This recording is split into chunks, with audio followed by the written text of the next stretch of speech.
Alright guys, it's Nick again. I'm doing a remake of the first video. I watched through all of my first video and it was 20 minutes long. I know that's kind of discouraging because it's a really long video and it's kind of a turnoff. However, biomechanics ain't no joke.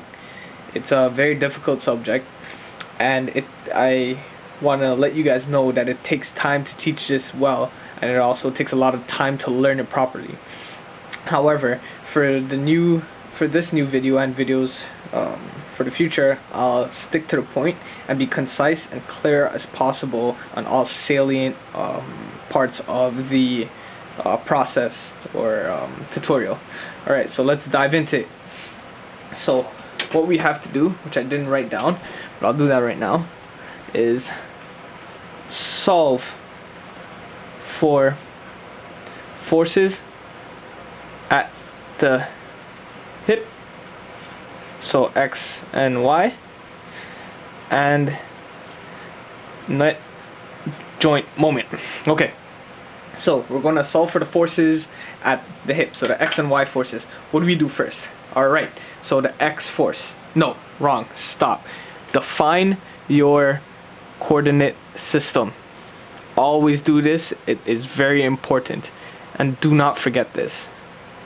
We have it there. Now we can move on to solving the forces in the X component. Let's go. So sum of forces in the X is equal to the mass, which we have here, and the acceleration in the X, which is over there. So what are the forces in the X component that we know of? So we have 20 over here, 20 newtons that's given, and the X of H. So plus X of H, since it's a sum, and this is what we're trying to find, is equal to the mass, 4.80, multiplied by 2. So we want to isolate to solve for our unknown. So X of H is equal to 9.6 minus 20. X of H is equal to negative 10.4 newtons. Bam, our first one. Now we solve for forces in the Y. So sum of forces in the Y component is equal to the mass multiplied by the acceleration in the Y. So the sum of forces in the Y. Look closely and read carefully when you have a wordy problem to figure out all pertinent forces for each component. So we have a 50 here and a 40 here. So, and this is acting down. It's a force due to gravity.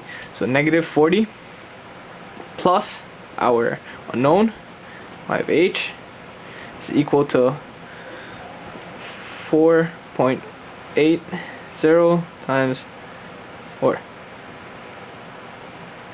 Okay. So this is equal to 19.2 minus 10. Y of h is equal to 9.2 newtons. Bam. So we've solved for the first part of the problem, which are the forces at the hip. The two components which we found is our X, negative 10.4, and then our Y, 9.2. Now we can go ahead and solve for our net joint moment. And the net joint moment is this. And this is defined as all the moments which are caused by ligaments, tendons, vasculature, and things like that. So the first thing that you need to understand is that in angular terms, so in linear terms, a force is defined as the mass multiplied by the acceleration, Newton's second law. In angular terms, when a force causes angular rotation, it's called a moment. So we can equate this as a moment is equal to mass, but in angular terms it's called the mass moment of inertia, which is a spread of mass about the center of mass, or the radius of gyration, which is multiplied by the angular acceleration. So therefore the sum of moments is equal to IA, right? And I and A is stated right over here. So let's go ahead and add that in. So we have, let me block this off so we know what the hell we're doing. So we have -3, right? -3, oops, sorry about that, multiplied by 1, and then we're going to take each individual moment. So as we know, a moment is force times the perpendicular distance. So, and we must take the perpendicular distance, meaning 90 degrees from which the forces act in that distance. So, for example, we take the 50, right? So, F force times distance. So this is the process, you know, add them up and so on, plus the moments that are given. Okay, so back to this. For example, the 50 is multiplied, what is the perpendicular distance? So over here is perpendicular, right? So this total distance, 0.20 plus 0.25, 0.45. Now this force over here, the perpendicular distance of that force is brought about by this, right? Because if we bring that vector, that 20 vector over here, perpendicular distance is over here. So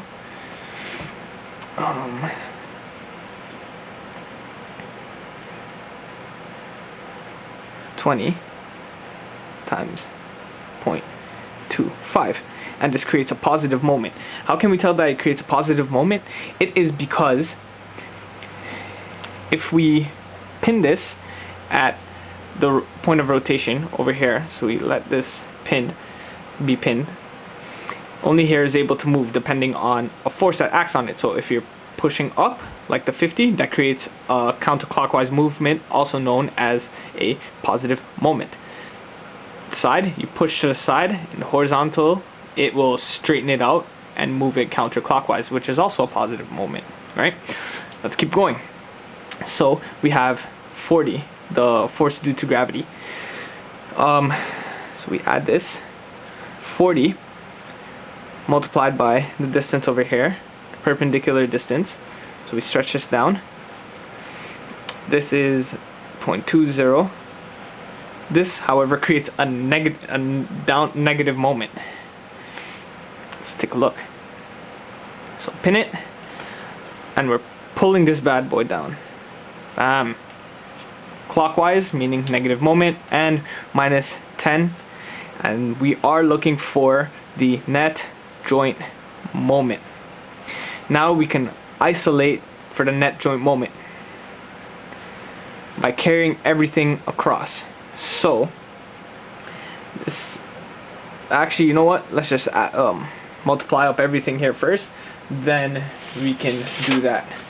So we have -3 is equal to 22.5 plus 5, right? And minus, since it's creating a negative moment, minus 8, and minus the 10 given, plus the net joint moment. You are not taking into account the in the forces the sign that's given. We assign the integer as positive or negative depending on the direction of the torque or the moment. Make sure you understand that. That's a very salient point. Alright, so isolate, that's joint moment, carry all of this stuff over. If you add it together, it should be equal to negative 12.5 Newton meter. And we've solved every part of the problem. So what did we do? First, it asked us to solve for the forces in the X and Y at the hip. We did that over here. Then we solved for the net joint moment using the forces that were given. We did not use the forces that we calculated. Why? This is because we calculated these forces at the hip. The hip is where the segment is rotating at. So it is important it's imperative, it's salient. I could throw as many synonyms as I can into this. It is very important to understand where the hell the joint or the segment is rotating at, or about. It's rotating about the hip. So if we were to take into account these forces at the hip, so if we negative 10.4, it's rotating at the hip, meaning there is no moment arm because it's already at the perpendicular distance is 0, since the force is located at the hip or at the point of rotation. There is no moment arm, which is why we do not take it into consideration. That's why we have to take the perpendicular distances of the other forces away from the axis or the point of rotation. Alright, that's a more clear, shortened version of the video. Hope you guys enjoyed it. Please email me if there are any questions. Only 11 minutes, take your time with it. This is as long as any Superwoman or Timothy DeLaGhetto video. Alright, y'all have a nice day. Bye.